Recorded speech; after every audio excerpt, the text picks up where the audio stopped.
Hi, so my name is Caleb Christie. Today I'm going to try to teach you a little bit about what I've learned through the past few years golfing, or what I was taught. Golf is a very complex game, so there's many different things to it. I'm going to try and talk to you about stance, teeing off, your swing, and hitting different clubs. So just a little bit of background about me. I started golfing after I graduated high school about 6 years ago. I did take a golf class at a college, and that's some of the things I'm going to be incorporating here. And other things you kind of just learn as you go along. You learn from the people you golf with. You learn about yourself and different things that work for you. So the first thing we're going to talk about is just general tee height. I'll talk about what I do and what kind of tee height I use.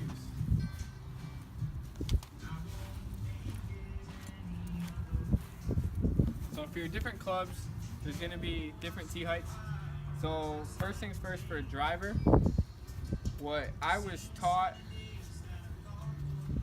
is to use a tee that's going to make the ball about halfway above the top of your driver. So it should be sitting about halfway above the top of your driver and halfway below. This is going to give you some room to come off the ground through your swing, and it's going to want to make you hit it in this sweet spot right in the middle. That's going to be like the best case scenario, is you're going to hit it right here, because not everyone's going to, naturally when you swing you pull up a little bit, so that ball will be in the sweet spot. For teeing off with a wood, I will use smaller tees like these ones that will be just a little bit above the grass, and it's similar to that of iron, what I would use.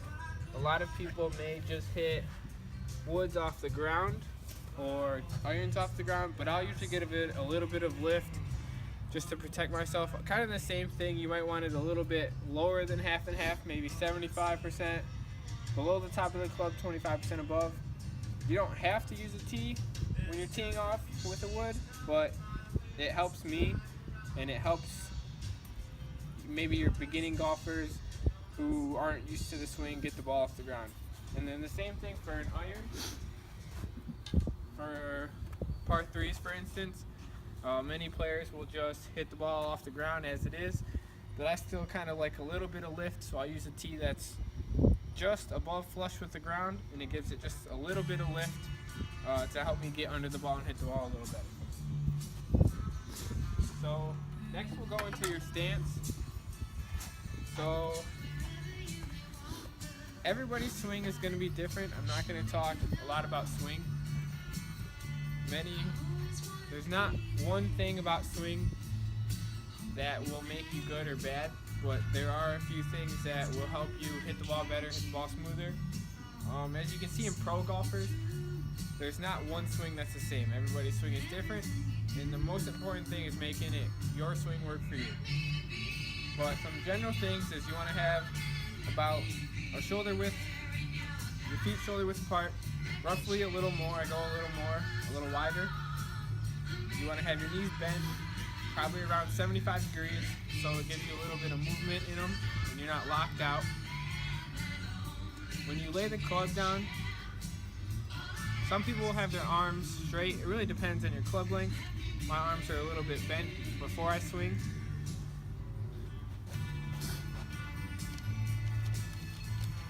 I forgot what I was going to say. You want to have a little bit of forward posture, so you're not straight back. You lean forward a little bit.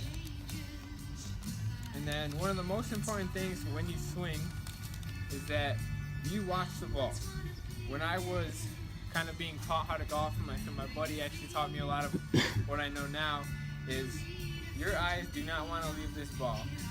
And that's one of the most common things that's going to make you top the ball and hit the top of it or miss it. And it's hard to do as a beginner. You want to immediately try and follow the ball, but you have to hit the ball if you're going to follow it in the air. So what I did, and what I tell people that I golf with now, is I stare at the ball the whole time. So even if I hit it, my head doesn't even move until I'm basically done with my swing. That way I know I can watch the ball get good contact, and then naturally your head will come with your body, and then you can find the ball. So just like I said earlier, everyone's swing is going to be different. My swing is not going to look like someone else's swing. It may look like someone else's swing. So like I said, knees bent, a little bit of forward posture, feet shoulder width apart, and you want to watch the ball. Later I'm going to talk about, positioning of the ball, positioning the ball compared to your feet, because it differs with roughly every club. But just for a basic pitching wedge, just for a quick run through, I'm going to put the ball a little behind midpoint, knees bent, forward posture, arms a little bent, and swing. But that's just a typical swing, something I make work for me. So first thing we're going to go through is a driver and what you're going to do and how you're going to use it.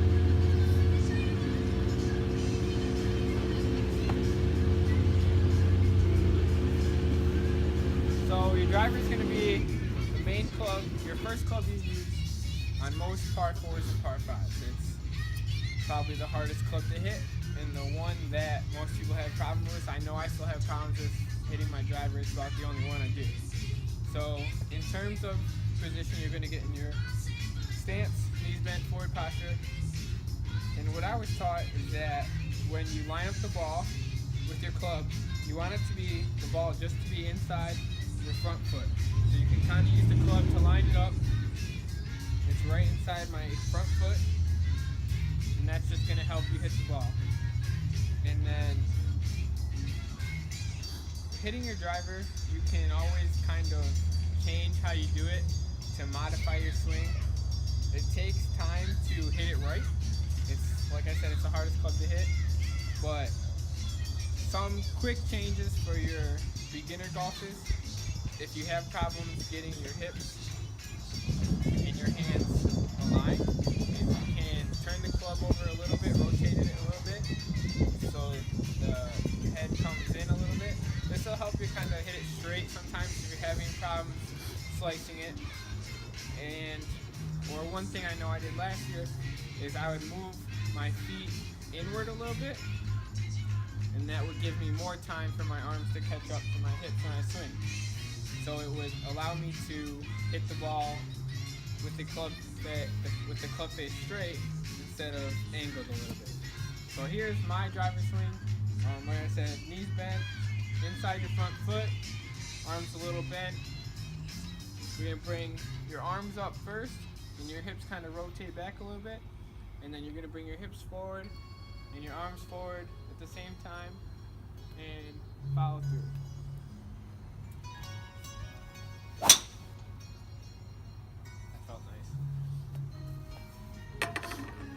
So moving up to your woods, they're going to be like your driver, just a little bit smaller. They're mainly use fairways, but I often will tee off of these if I'm not having a good driver day. So as I said earlier, if I'm teeing off with this, or any general time I'm hitting it, it's going to be same lineup as a driver. You're going to have it just inside your front foot, knees bent, good posture, and you'll have it lined up with your front foot, but maybe just a little bit back. But it's roughly hitting a small driver, so you're going to have the same approach as your driver. The clubs, your irons, are going to be for your shorter distance, and they involve the most change as to how you're hitting them. So I'm going to start with your basic 9-iron, and for your 9-iron, you're going to have good posture, but the ball, you're going to find the middle of your stance with your club, and you're going to move a little bit back, so the ball is towards your front foot. So you're going to find about halfway in your stance, and then about halfway in between that, and that's where you're going to line up with the ball. The irons are going to be a lot easier to hit than your driver or wood. It's just natural. It's hard to get your hips around when you want to hit a driver or wood. So your iron, like I said, is half and then half with your 9 iron.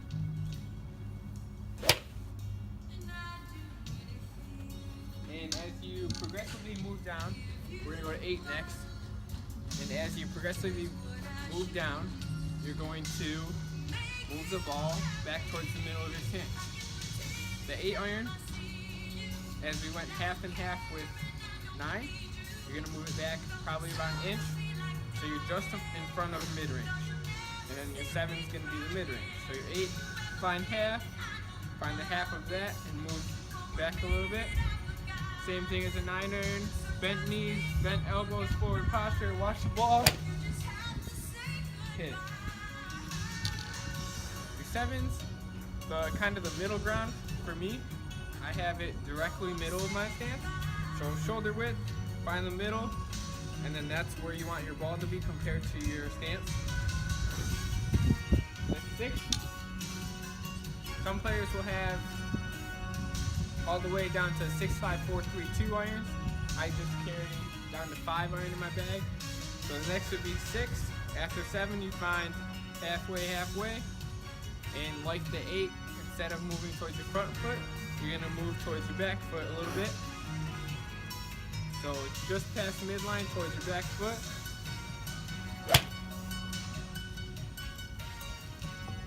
And then your 5 iron is going to be my farthest back club because it's less lofted. So you want to take advantage and you're looking for distance. So moving it back in your stance will allow you to hit your ball on the downswing and give it more distance over trajectory height. And the opposite of that with your 9 iron is going to give you more height, less distance. So for your 5 iron, you're going to move it, find halfway. Your 6 iron is about an inch back. Your 5 iron might be 2 inches back.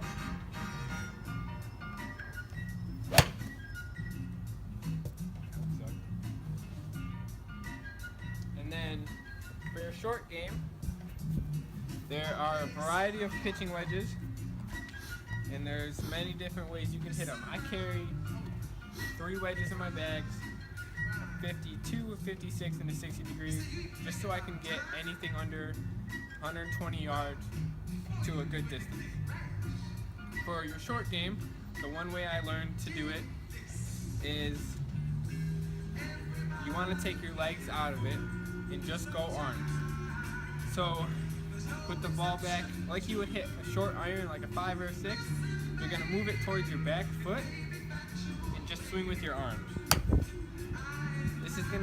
It's gonna help you get more control of the ball and be more accurate, because if you take the legs out of the equation, just swing with your arms, it's gonna make it a lot easier.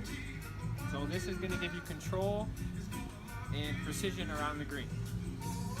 When you take a full swing, you can put the legs back into it. If you're not close to the green, maybe 75 out, you can take the ball like a 5 iron, move it maybe 2 inches back, same posture, and then you're going to take a full swing. The key with your pitching wedges is you don't want to hit it for distance, you want to hit it for precision. Right now I'm hitting a 60-degree wedge. The farthest I will hit this is about 75 yards because it goes straight up. But you have to decide, the stance differs whether you're close to the green or not close to the green. Close to the green, use your arms. If you're farther from green, take a normal swing like you would for everything else. And then, so all those clubs are going to be getting you to the green. When you get to the green, you got to put the ball in the hole. So for a putter, it's like your overall swing. No one's putt stance or motion is going to be the same. Some pro golfers like Phil Mickelson, he will put the ball middle of his stance. He will tilt it forward before he putts and then putt. Someone like younger Jordan Spieth, one thing he is really known for is he will line up and then he'll look at the hole and he'll putt. He won't even look at the ball. So when you putt, find something that's comfortable for you. It's gonna be just like your swing. You gotta make your swing work. There will always be tidbits that will help you. One thing to look for is most putters will have a line that will help you line up the ball with the hole, and this is kind of going to be your aiming point. So you would line this up to where you want to hit the ball, and then that will help you hit it in the hole. So it's going to be general stance, wide, shoulder width apart, bent forward posture. But as in a short game pitching wedge, you're just going to use your arms, there's no legs. It allows for a very controlled motion if you just grasp the club, relax, and roll through it. So that's going to give you through all the clubs, driver to putter, just a few short and timing things that will help you hit the ball smoother and better as you maybe start golfing, or maybe even if some tips for the avid golfer. Remember that your swing is your swing regardless of who you're with. I wouldn't try to adapt your swing to other people's swings. There's always going to be tips that can help your swing personally, but I wouldn't try to adapt your swing to a pro golfer's swing because they're all different. You're not going to have the same body type, the same mechanics. And that's all I have for you, so thank you. Another thing you can look at, another thing you kind of go based off of feel is your grip on your club. There's many different grips. It's going to be based on what's comfortable. Some people will put your left, for righties of course, many people will put their hand on the grip, thumb down, and then grab the thumb and lock it in place. It kind of adds some stability. It doesn't feel comfortable to me locking my thumb in because I want to be able to move my hand better. It's based on comfort. When I grab a club, instead of locking down, I'm more down, and my thumb is going to be in this pocket, and it kind of just feels right. It's harder to explain past that. When you grab a club, the way you just pick it up normally is probably going to be a grip. Some people, everyone's going to be different. Pro golfers are going to be different among them. For a putter, things are often changed. Mine is the same. Thumb down, just below the thumb. As I said earlier, when some people tilt, some people don't even watch the ball, they look at the hole. Some people will go fingers down the side of the shaft with the thumb down and encircle the thumb. This kind of gives you more stability down the length of the shaft, and it will help you stay straight. Again, it's more based on a comfort thing.